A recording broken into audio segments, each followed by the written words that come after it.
Hi hello ನಮಸ್ತೆ, welcome back new vlog. ಎಲ್ಲರಿಗೂ good morning. So Raichur ಕಡೆ ಪ್ರಯಾಣ ಬಳಸ್ತಾ ಇದ್ದೀವಿ, ಬಿಸಿಲನಾಡು ಕಡೆ. ಸೊ ಇವತ್ತು ಒಂದು ಪರ್ಸ್ನಲಿ ವರ್ಕ್ ಇದೆ, ಗೌರ್ಮೆಂಟ್ ವರ್ಕ್. ತುಂಬ ದಿನಗಳಿಂದ ಓಡಾಡ್ತಾ ಇದ್ದೀನಿ, ಕೆಲಸ ಆಗ್ತಾಯಿಲ್ಲ. ಇವತ್ತು ನೋಡೋಣ ಲಾಸ್ಟ್ ಟೈಮ್ ಏನಾಗುತ್ತೆ ಅಂತ. ಟೈಮ್ ಬೇರೆ 6:30 ಆಗಿದೆ. ಇನ್ನು ನಮ್ಮ ಬ್ರದರ್ ಒಬ್ಬರು ಬರಬೇಕು, ಅವ್ರಿಗೋಸ್ಕರ ವೆಯ್ಟ್ ಮಾಡ್ತಾ ಇದ್ದೀನಿ. ಸೊ ಇಲ್ಲಿಂದ ಬಿಟ್ಟರೆ 2 ಅವರ್ನ ಜರ್ನಿ. ತುಂಬ ಬಿಸಿಲಿದೆ, ಅದಕ್ಕೆ ಬೇಕಾಗಿ ಹೋಗ್ತಾ ಇದ್ವಿ. ಆಫೀಸ್ ಕೂಡ 8 ಗಂಟೆಗೆ ಓಪನ್ ಆಗುತ್ತೆ. 8 ಗಂಟೆಯಿಂದ ಗೌರ್ಮೆಂಟ್ ಆಫೀಸ್ 8 ಗಂಟೆವರೆಗೆ ಇರ್ತದೆ. ನಾವು ಎಷ್ಟು ಬೇಗ ರೀಚ್ ಆಗ್ತೀವಿ ಅಷ್ಟು ಬೇಗ ನಮ್ಮ ವರ್ಕು ನೋಡೋಣ ಏನಾಗುತ್ತೆ ಅಂತ ವೆಯ್ಟ್. ನಮ್ಮ ಬ್ರದರ್ಗೋಸ್ಕರ ವೆಯ್ಟ್ ಮಾಡ್ತಾ ಇದ್ದೆ. ಬ್ರದರ್ ಇವಾಗ ರೀಚ್ ಔಟ್ ಆಗಿದ್ದಾನೆ. ಬೈಕ್ ಇಲ್ಲಿ ಪಾರ್ಕ್ ಮಾಡಿ ಇವಾಗ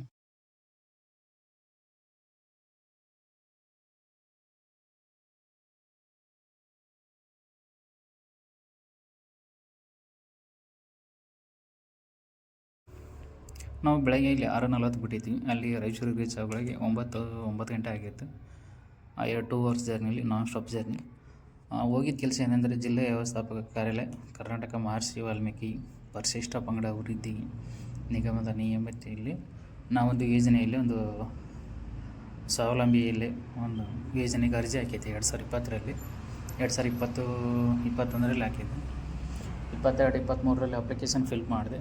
ಅಪ್ಲಿಕೇಶನ್ ಅಪ್ರೂವಲ್ ಆಗಿ ಬಂತು. 4-5 ವರ್ಷ ಆಯಿತು. 4 ವರ್ಷ ಆಯಿತು ಆ್ಯಕ್ಚುಲಿ ಓಡಾಡೋಕತ್ತೆ. ಕೆಲಸ ಬೇಗ ಆಗ್ತಾಯಿಲ್ಲ.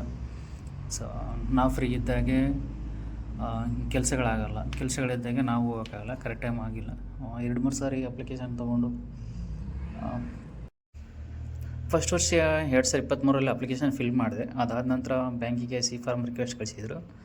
ಸೊ ಆ ಟೈಮಲ್ಲಿ ಗ್ರಾಮೀಣ ಬ್ಯಾಂಕಲ್ಲಿ ಮ್ಯಾನೇಜರ್ ಇದ್ದಿಲ್ಲ, ಹಂಗಾಗಿ ಮತ್ತೆ ಡಿಲೇ ಆಯಿತು. ಸೊ ನೆಕ್ಸ್ಟ್ ಟೈಮ್ ಕೆನರಾ ಬ್ಯಾಂಕಿಗೆ ಫಸ್ಟ್ ಟೈಮ್ ಸಿ ಫಾರ್ಮ್ ತೊಗೊಂಡೋಗಿ ಮತ್ತೆ ರಾಯಚೂರಿಗೆ ಸಬ್ಮಿಟ್ ಮಾಡಿದೆ. ಸಬ್ಮಿಟ್ ಆದಮೇಲೆ ನಾರ್ಮಲ್ ಅಕೌಂಟ್ ಇದೆ, ಅದನ್ನು ಮತ್ತೆ ಎಕ್ಸ್ಚೇಂಜ್ ಮಾಡಿ ಅಂತ ಹೇಳಿದರು. ಯಾಕಂದರೆ ಆ ಟೈಮಲ್ಲಿ ಮಹರ್ಷಿ ವಾಲ್ಮೀಕಿ ನಿಗಮದಡಿಯಲ್ಲಿ ಸಾಕಷ್ಟು ಭ್ರಷ್ಟಾಚಾರಗಳು ಪ್ರಕರಣಗಳು ಬೆಳಕಿಗೆ ಬಂದಿದ್ದು. ಆ ಕಾರಣಕ್ಕೆ ಮತ್ತೆ ವರ್ಚುವಲ್ ಅಕೌಂಟ್ ಮತ್ತೆ ಚೇಂಜ್ ಮಾಡಿಸಿದ್ರು. 2 ಸರಿ ಮತ್ತೆ ವರ್ಚುವಲ್ ಅಕೌಂಟ್ ಬ್ಯಾಂಕ್ಲಿಂದ, ಮುದಗಲ್ ಬ್ರಾಂಚ್ಲಿಂದ, ಕೆನರಾ ಬ್ಯಾಂಕ್ಲಿಂದ ಮತ್ತೆ ತೊಗೊಂಡು ರಾಯಚೂರಿಗೆ ಕೊಟ್ಟು ಸಬ್ಮಿಟ್ ಮಾಡಿದೆ. ಮತ್ತು 2 ಸರಿ ಲಾಸ್ಟ್ ಟೈಮ್ 2025 ಜೂನ್ನಲ್ಲಿ ಒಂದು ಫಸ್ಟು ಸಬ್ಮಿಟ್ ಮಾಡಿದ್ವಿ. ಅದಾದ ನಂತರ 26 ಮಾರ್ಚ್ ತಿಂಗಳಲ್ಲಿ ಕೂಡ ಸಬ್ಮಿಟ್ ಮಾಡಿದೆ. ಪೇಮೆಂಟ್ ಆಗ್ತಾಯಿದೆ. ಅಲ್ಲಿಂದ ವರ್ಚುವಲ್ ಅಕೌಂಟಿಗೆ ಯಾವುದೇ ಥರ ಸಬ್ಸಿಡಿ ಜಮಾ ಆಗ್ತಾಯಿಲ್ಲ. ಮತ್ತು ಇವತ್ತು ರಿಟರ್ನ್ ಹೋಗಿದ್ದು ಬ್ಯಾಂಕ್ ಎಕ್ಸ್ಚೇಂಜ್ ಮಾಡೋಣ ಅಂಥೇಳಿ, ಗ್ರಾಮೀಣ ಬ್ಯಾಂಕಿಗೆ ಸಿ ಫಾರ್ಮ್ ರಿಕ್ವೆಸ್ಟ್ ಲೆಟರ್ ತರೋಣ ಅಂಥೇಳಿ ರಾಯಚೂರು ಹೋಗಿದ್ದೆ. ಟೈಮ್ ಬೇರೆ 9:10 ಆಗಿತ್ತು. ನಿನ್ನ ಅಧಿಕಾರಿಗಳು ಬಂದಿದ್ದಿಲ್ಲ. ಸೊ ನನಗೆ ನೈಟ್ ಊಟ ಮಾಡಿದ್ದೆ. ಸ್ವಲ್ಪ ಟಿಫಿನ್ ಮಾಡೋಣ ಅಂಥೇಳಿ ಟಿಫಿನ್ ಮಾಡೋಕ್ಕಾಗುತ್ತೆ ಔಟ್ಸೈಡು. ಟಿಫಿನ್ ಮಾಡೋಕ್ಕೆ ಔಟ್ಸೈಡ್ ಬಂದರೆ ಟಿಫಿನ್ ತೊಗೊಂಡ್ವಿ. ಟಿಫಿನ್ ಆರ್ಡ್ರ್ ಮಾಡಿದ್ವಿ. ಟಿಫಿನ್ ಮಾಡ್ಕೊಂಡು ಅಲ್ಲಿಂದ ಸೀದಾ ಆಫೀಸ್ ಕಡೆ ಹೊರಟೆ. 9:30 ಟಿಫಿನ್ ಮಾಡೋದ್ರೊಳಗೆ. ನೈಟ್ ಬೇರೆ ಊಟ ಮಾಡಿದ್ದಿಲ್ಲ, ತುಂಬ ಹಸಿವಾಗಿತ್ತು. ಸೀದಾ ಟಿಫಿನ್ ಮಾಡ್ಕೊಂಡು ಆಫೀಸ್ ಕಡೆ ಮತ್ತೆ ರಿಟರ್ನ್ ಆದ್ವಿ. ನಾವು ಹೋಗಿದ್ದ ಕೆಲಸ ಆಯಿತು. ಸಿ ಫಾರ್ಮ್ಗೋಸ್ಕರ ಹೋಗಿದ್ದೀವಿ ಬ್ಯಾಂಕ್ ಎಕ್ಸ್ಚೇಂಜ್ಗೆ ರಿಕ್ವೆಸ್ಟ್ ಲೆಟ್ರಿಗೆ. ಸೊ ಆದಷ್ಟು DM ಸರ್ ಕೂಡ ಮಾತಾಡಿ ಮತ್ತು ಮೇಡಮ್ ಅವ್ರು ಕೂಡ ಮಾತಾಡಿ ಲೆಟ್ರ್ ಕೂಡ ಟೈಪ್ ಮಾಡಿ ಮತ್ತು ಸೀಲ್ ಸೈನ್ ಮಾಡಿ ಕಳಿಸ್ಕೊಟ್ರು. ಬಟ್ ಆದರೆ ನಾವು ಅಲ್ಲಿಂದ ಬಿಡಬೇಕಾದ್ರೆ 1 ಗಂಟೆ ಆಗಿತ್ತು. ಬಿಸಿಲು ಬೇರೆ ಸಿಕ್ಕಾಪಟ್ಟಿತ್ತು. ಈ ಸಾರಿ ಅಂತೂ ರಾಯಚೂರಲ್ಲಿ ಸಿಕ್ಕಾಪಟ್ಟೆ ಬಿಸಿಲಿದೆ. ಜನರಿಗೆ ಇನ್ನು ಎಷ್ಟು ಬಿಸಿಲು ಆದ್ರೂ ಕಡಿಮೆ ಅನಿಸುತ್ತೆ. ಯಾಕಂದರೆ ಇಲ್ಲ ಮರಗಳನ್ನು ಕಡಿದು ಸರ್ವನಾಶ ಮಾಡ್ತಾಯಿದ್ದಾರೆ. ಹಂಗಾಗಿ ಬಿಸಿಲು ಸಿಕ್ಕಾಪಟ್ಟೆ ಆಗ್ತಾಯಿದೆ. ಆ ಕಡೆ ನೋಡಿ, ದಕ್ಷಿಣ ಭಾಗದಲ್ಲಿ ನೋಡಿ, ಯಾವಾಗಲೂ ಮಳೆ ಇರ್ತದೆ. ವರ್ಷ ಪೂರ್ತಿ ಮಳೆ ಇರುತ್ತೆ. ಇಲ್ಲಿ ನಮ್ಮಲ್ಲಿ 3-4 ತಿಂಗಳ ಮಳೆ ಅಷ್ಟೇ ಇರುತ್ತೆ. ಮಿಕ್ಕಿ ಟೈಮಲ್ಲೆಲ್ಲ ಬಿಸಿಲು ಇರುತ್ತೆ.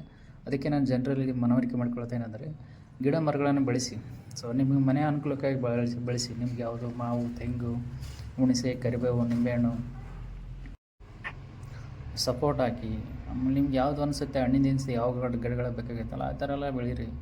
ವರ್ಷ ಪೂರ್ತಿ ಎಲ್ಲ ಮಳೆ ಬೇಕಾಗುತ್ತೆ. ಯಾಕಂದರೆ ಮಳೆ ಇರಲಾರ್ದ ಜೀವನ ನಡೆಯಲ್ಲ. ನಮ್ಮ ದಿನನಿತ್ಯಕ್ಕೆ ಬೇಕಾಗದಂಥ ನೀರು, ಗಾಳಿ, ಸೊ ಇವನ್ನ ಉಳಿಸೋ ವ್ಯವಸ್ಥೆ ನಾವು ಮಾಡೋಣ. ದಯವಿಟ್ಟು ಎಲ್ಲರೂ ಕೈ ಜೋಡಿಸಿ. ನಮ್ಮೂರಲ್ಲೇ ಯಜಮಾನ್ರು ಮಾತಾಡೋದು ಕೇಳಿದ್ದೀನಿ. ವಯಸ್ಸಾದವರೆಲ್ಲ ಮರ ಕೆಳಗೆ ಕುಂತು ಮಾತಾಡ್ತಾರೆ. ಸೊ ನಮ್ಮ ಇಡೀ ಜೀವನ ಪೂರ್ತಿ ಈ ಥರ ಬಿಸಿಲು ನೋಡಿಲ್ಲ. ಇದೇ ಫಸ್ಟ್ ಟೈಮ್ ಈ ಥರ ಬಿಸಿಲು ಇರೋದಂದರೆ. ಸೊ ಅದರ ಅರ್ಥ ಏನಂತಂದರೆ, ಅವಾಗೆಲ್ಲ ಗಿಡ ಮರಗಳು ಸಾಕಷ್ಟು ಬೆಳೆಸ್ತಾಯಿದ್ರು, ಉಳಿಸ್ತಾಯಿದ್ರು. ಸೊ ಇವಾಗೆಲ್ಲ ಅವನ್ನ ಕಡಿದು ಅದರಿಂದನೇ ಅದರಿಂದ ಬಂದಂಥ ದುಡ್ಡೇ ನಮ್ಮದು ಜೀವನ ಆಗಿದೆ. ಉಳ್ಸೋಕ್ಕೆ ಪ್ರಯತ್ನ ಮಾಡ್ತಾಯಿಲ್ಲ, ಎಲ್ಲ ಸರ್ವನಾಶ ಮಾಡ್ತಾಯಿದ್ವಿ. ಆಮೇಲೆ ಇನ್ನೊಂದೇನು ವಿಚಾರ ಆಗುತ್ತೆ ಅಂದರೆ, ನನ್ನ ಮೈಂಡ್ ಸೆಟ್ಟಲ್ಲಿ ಓಡ್ತಾ ಇರೋದು, ಸೊ ಈಗಿನ ಜನ ದುಡಿಯೋಕ್ಕೆ ವಿಚಾರ ಮಾಡಲ್ಲ. ಸುಮ್ಮನೆ ಖಾಲಿ ಕುಂತು ದುಡ್ಡು ಬರಬೇಕು, ಆರಾಮಿರ್ಬೇಕು ಅನ್ಕೊತಾರೆ. ಸೊ ಹಂಗಾಗಿ ಯಾಕಂದರೆ ಎಲ್ಲಿ ನೋಡಿದ್ರು ಬರೀ ಅಹಿಂಸೆ, ಹೊಟ್ಟೆ ಕಿಚ್ಚು, ಅವ್ರು ಸರಿಯಿಲ್ಲ ಇವ್ರು ಸರಿಯಿಲ್ಲ, ಸುಳ್ಳು, ದಬ್ಬಾಳಿಕೆ, ಕೊಲೆ ಕೇಸುಗಳು ಸುಮ್ಮನೆ ಸುಮಾರು 70% ನಮ್ಮ ಭಾರತದಲ್ಲಿ ಎಲ್ಲ ಹದಗೆಟ್ಟು ಸರ್ವನಾಶವಾಗಿದೆ. ಎಲ್ಲಿ ನೋಡಿದ್ರು ಲಂಚಾವತಾರ, ಯಾರು ನೋಡಿದ್ರು ಮೋಸ ಮೋಸ ಮೋಸ. ಎಲ್ಲಿ ಯಾವ ಕಡೆ ಹೋದ್ರೂ ಹೋಗಲಿ ಜನ ನೆಮ್ಮದಿಯಿಂದ ಬದುಕೋಂಥ ಒಂದು 20-30% ಬಿಟ್ಟರೆ ಎಲ್ಲರೂ ತಲೆ ಹೊಡೆದು ಬದುಕ್ತಾ ಇದ್ದಾರೆ. ಹಿಂಗೆ ಆದ್ದರಿಂದ ಐಸ್ ಹಾಕಿ ಅಣ್ಣ. ಹಾಂ ಐಸ್ ಬೇಡ, ಕೊಡಲ್ಲ.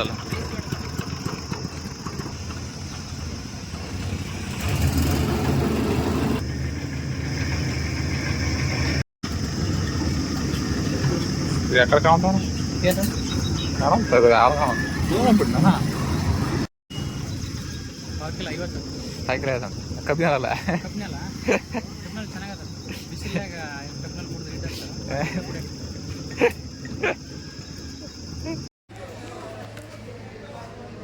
ಇವಾಗ ಮುಂದಗಡೆ ರೀಚ್ ಔಟ್ ಆಗಿದ್ವಿ, 2:30 ಆಗಿದೆ. ಊಟಕ್ಕಂತ ಸ್ಟಾರ್ಟ್ ಮಾಡಿದ್ವಿ. Family royal dhaba. ಇವಾಗ ಊಟ ಮಾಡಿ ಊರ ಕಡೆ ಹೊರಡುವಂಥ ಸಮಯ. ರಾಯಚೂರಿನಿಂದ ಬರುವಂಥ ಎಕ್ಸ್ಪೀರಿಯನ್ಸ್ ಹೆಂಗಿರುತ್ತೆ ಅಂತಂದರೆ ಸಾಕು ಇನ್ನೊಂದು ಸ್ವಲ್ಪ 4 ಅವರ್ಸ್ ಜರ್ನಿ. ಹೋಗೋಕ್ಕೆ 2 ತಾಸು, ಬರೋಕ್ಕೆ 2 ತಾಸು, ಟೋಟಲ್ಲು 260 ಕಿಲೋಮೀಟರ್. ಬಿಸಿಲು ಸಿಕ್ಕಾಪಟ್ಟೆ ತುಂಬ ಟೈರ್ಡ್ ಆಗಿದ್ದೀವಿ. ಇವಾಗ ಊಟ ಮಾಡಿ ಸ್ವಲ್ಪ ರೆಸ್ಟ್ ಮಾಡಿಬಿಡೋದು ಹೇಳೋಣ.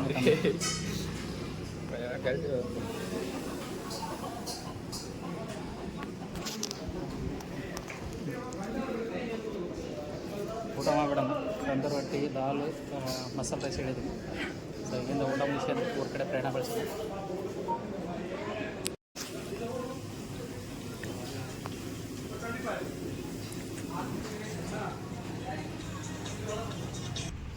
ಊಟ ಆಯಿತು, ಭರ್ಜರಿ.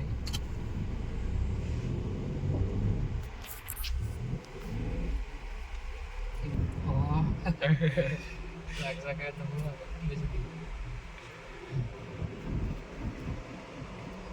ನಾವು ಹಿಂಗೆ ಅಂತೀವಣ, ಈ ಗಾಡಿಗಳ ಜೀವನ ಎಲ್ಲ ಹೆಂಗಿರೋ ಅವ್ರದಲ್ಲ ಎಲ್ಲ ಇವು ಅದ ಮತ್ತೆ ಅಲ್ಲ ನಾವು ಒಳಗೆ ಹೊರಗೆ ಇಟ್ಟು ಕೊಟ್ಟದು ಒಳಗೆ ಕೋಲ್ಡ್ ಕೊಡ್ತೈತಲ್ಲ ಹೆಂಗೆ ಪಾಪ. ರಾಷ್ಟ್ರ ಬಿಡೋ ಬಗ್ಗೆ